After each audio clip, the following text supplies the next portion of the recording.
জল ছাড়া chicken recipe আজকে শেয়ার করব। হাই, আমি রুবি, তোমাদের সাথে ঘরে বাইরে নানান গল্পে শেয়ার করি।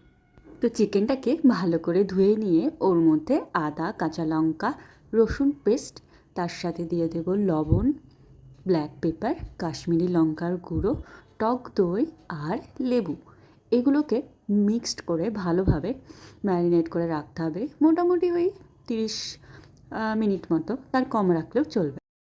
তারপর সর্ষের তেলটাকে গরম করে ওর মধ্যে একটু হলুদ দিয়ে আলুগুলোকে ভেজে নেব। আলু ছাড়া তো বাঙালিরা চলতে পারে না। আলুগুলোকে তুলে নিয়ে ওর মধ্যে জিরে, তেজপাতা, গোটা গরম মশলা দিয়ে পেঁয়াজগুলোকে হালকা ট্রান্সপারেন্ট হওয়া পর্যন্ত ভেজে নিতে হবে। ওর মধ্যে ওর পর যে আদা, কাঁচা লঙ্কা, রসুন পেস্ট ছিল সেটা আর শুকনো মশলা যেগুলো দেওয়া হয় রোজকার দিনে সেগুলোকেই দিয়ে ভালো করে তেল ছাড়া পর্যন্ত মিক্সড করতে হবে।